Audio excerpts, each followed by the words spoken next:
기획재정예산처 장관 후보자 관련인데요. 특히 이제 이 후보자가 윤석열 대통령 계엄을 옹호했고 탄핵 반대 집회에 참석했다는 이력으로 이제 여권에서도 지금 비판 목소리가 나오고 있어서 혹시 이 부분에 대해서 청와대에서는 어떻게 보고 계신지 궁금합니다. 이해운 기획예산처 장관 후보자 같은 경우는 이런 말씀을 좀 하셨는데요.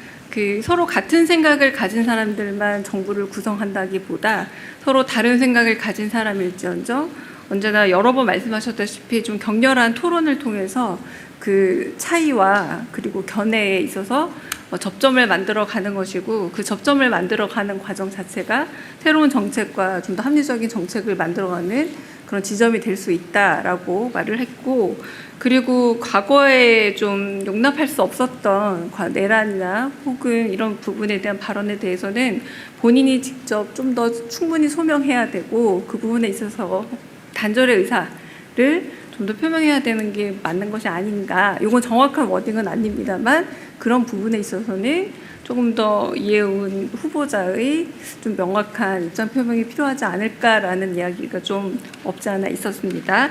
그리고 결국은 그런 차이 같은 것들은 언제나 뭐 국회에서도 서로 약간의 견해 차이가 있다거나 이런 부분에 있어서 하나의 어떤 중지를 모아가는 과정에 있어서 차이 자체가 잘못된 것은 아니다. 다만 이 차이를 잘 조율해 가는 과정들이 필요하고, 이 과정들을 통해서 더 나은 의견을 도출할 수 있으면 된다. 그리고 한편으로 인사권이라는 게 지명할 수도 있는 것이지만 그 지명을 통해 충분히 자신의 실력을 검증받아야 하고, 이 검증의 과정에서 국민의 검증도 통과해야 된다. 이런 방식의 말씀을 하셨습니다.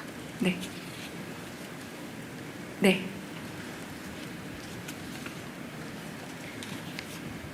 네, 저 TV조선의 최민식입니다. 이어서 질문을 좀 드리자면, 이해운 후보자 같은 경우에는 재정 건정성을 좀 강조하시던 분인데, 정부의 정책 기조가 변했다기보다는 정부의 국간직으로서 좀 레드팀의 역할을 맡긴다, 이런 취지로 해석을 하면 될지 좀 궁금하고요.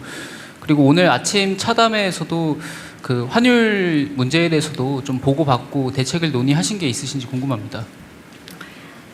네. 제가 조금 전에 드렸던 말과 같은 말을 반복하게 될 수밖에 없는데요. 그러니까 서로 같은 의견뿐만 아니라 서로 다른 의견을 가진 정부의 구성에 있어서 같은 의견만을 가진 사람들만으로 내각은 구성되는 것은 아니다. 그러나 결국은 대통령의 의지와 국정 철학에 있어서 가장 잘 반영할 수 있고, 그런 부분에서 합리적인 설득이 필요한 부분이 바로 내각의 구성 아니겠냐, 이런 말씀들을 하셨습니다. 그래서 다른 생각이 중요한 것이 아니라 그런 부분에 있어서 얼마나 설득을 하고 서로 토론을 해가면서 더 나은 합리적인 안을 도출할 수 있느냐, 이 과정이 더 중요하다는 말씀을 하셨고요. 환율 관련된 문제는 오늘 아침에 특별히 의제에 올라오진 않았습니다. 네. 네. 죄송합니다. 아까 먼저 손을 드셔가지고요. 네.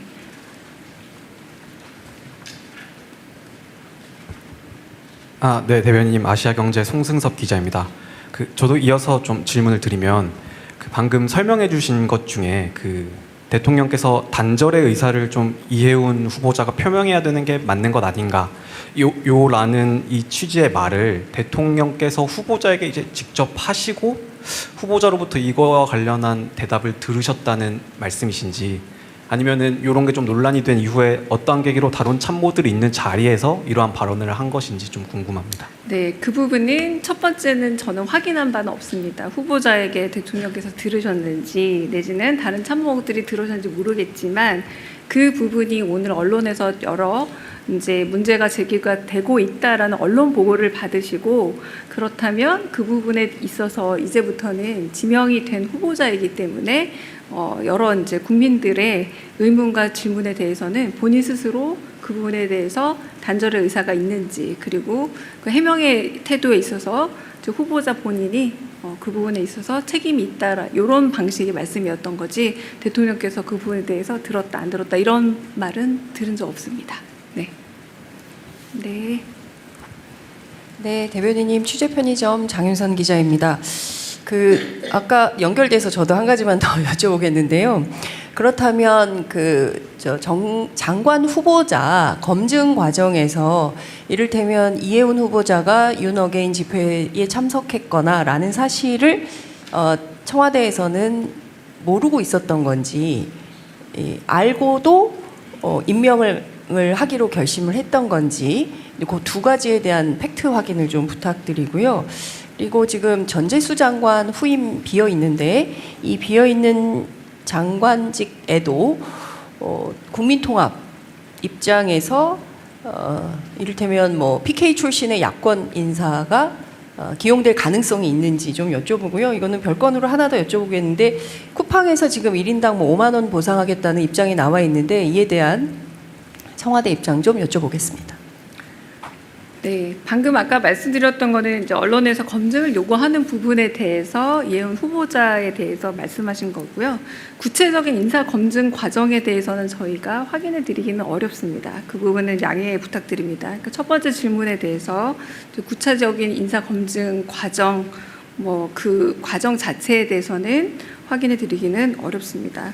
두 번째, 전재수 장관 후임으로 해수부 장관 말씀하시는 것 같은데, 그때 대통령께서 직접 말씀하신 부산 출신이었으면 좋겠다, 찾아보고 있다, 이 정도 외에는 인사 문제에 대해서는 제가 좀 알고 있는 바도 없고요. 더 이상 지금 현재 단계에서는 후보자를 찾고 있다 정도 이상의 답을 드리기는 어렵습니다.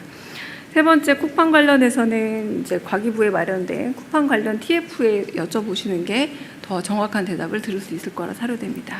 네. 네, 죄송합니다. 네. 네, 수고하십니다. 고발뉴스 이상호 기자라고 합니다. 네. 자꾸 반복해서 여쭙는 이유는 국민들께서 좀 더 확실한 청와대 입장을 좀 알고 싶어하는 것 때문이 아닌가 싶습니다.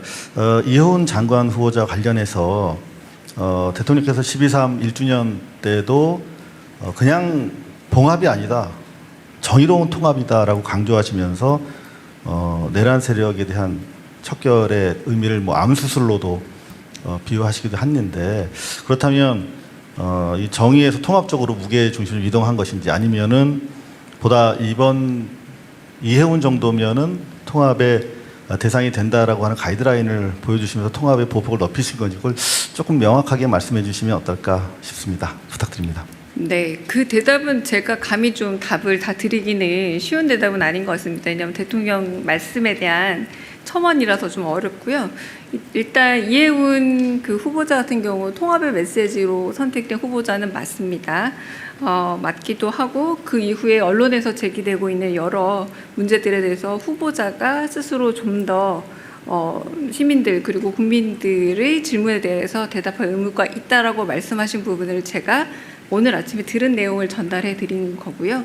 그래서 나중에 혹시 기회가 되면 혹시 질문하시고 또 답을 또 들을 수 있는 계기가 되지 않을까라고 생각을 해서 대답을 이 정도로 가름하겠습니다.